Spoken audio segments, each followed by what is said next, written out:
Imagine that you're at a party and someone offers you a snack. Although it looks like a bag of chips, whenever you go to take a bite, you find yourself with a bag of seasoned, dried, dead insects. Would you be surprised? I was definitely shocked when my stepmother from Mexico offered me chapulines, or grasshoppers, last year. Believe it or not, entomophagy, or insect eating, according to the Oxford academic website last assessed in 2018, is, quote, practiced by over 2 billion people in over 113 countries worldwide. Wow. Entomologist, author, and pioneer in the modern entomophagy movement, Professor Arnold van Hoyst says of his time studying in Africa of the natives that they, quote, they will never tell a Western person that they eat insects because of the rest of the world considers it a primitive habit. Hoyce's research and his quote, along with my own personal experience, made me interested in this subject. Are there benefits? And what about acceptance? Is that happening? I will briefly cover these two subjects today, and you may just discover that there's more to meet the eye to entomography. Arnold van Hoyst wrote a book in 2013 for the Food and Agricultural Organization of the UN titled Edible Insects, Future Prospects for Food and Feed Security. And although it is several years old, that research is still the #1 research for everything for entomography today. Almost every article or interview that I found refers back to that as a primary source. In the book, he talks about how insect rearing versus traditional meat rearing forms are a lot more economically smart and environmentally smart for the environment. He says, quote, insects are reported to emit fewer greenhouse gases and less ammonia than cattle or pigs. Water, another source that is depleting rapidly with the population growth, could be positively affected by insect rearing versus traditional forms.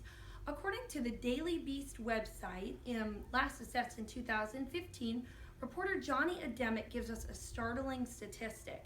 He says that in order to produce a 1/4 pound of crickets, they only need 1 moist paper towel a week versus 869 gallons of water needed to produce 1/3 a pound of beef. Wow. If the economic benefits don't make you think about it, what about nutritional benefits? According to the previously cited YouTube interview in 2017, Van Hoyst says, quote, 1/4 of the world's population is anemic. If you look at palm weevils, mopane caterpillars, or crickets, they are very high in iron along with zinc. As we know, anemia is oftentimes solved by giving iron. So that could be a solution for anemia worldwide. In my research of insects and their nutrition, I found that a lot of insects, especially crickets, contain high levels of protein. Take for instance these. They are Chirps cheddar cricket chips. Found at your local vitamin shop, they contain over 20 grams of protein and 1 cricket per chip. They also have a zesty cheddar flavor and are absolutely delicious. I know, I tried one. So, they do have a very good nutritional benefit. Can anyone say superfood? So, entomography is slowly gaining acceptance here in the US, but will it ever become as regular as ordering a bug meat cheeseburger?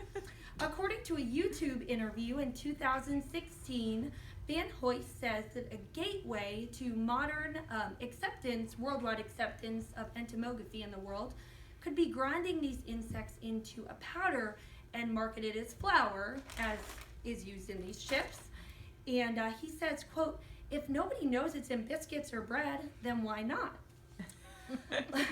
Looking back, if I had known about the benefits of entomophagy when my stepmother offered me the chapulines, I definitely would have reacted differently. I may have even tried one. Entomography is slowly gaining acceptance here in the US, and with good reason. According to the Travel Channel website, last assessed in 2018, Master Chef Tim Spinner of the upcoming bug eatery Tequila Felice in Philadelphia, Pennsylvania, says of one of their insect favorites on the menu that there's nothing like grasshopper tacos that Mom used to make. It makes you wonder if in the future we will be passing down insect-laden recipes to our grandchildren. One thing is for sure, entomography is not just a primitive habit.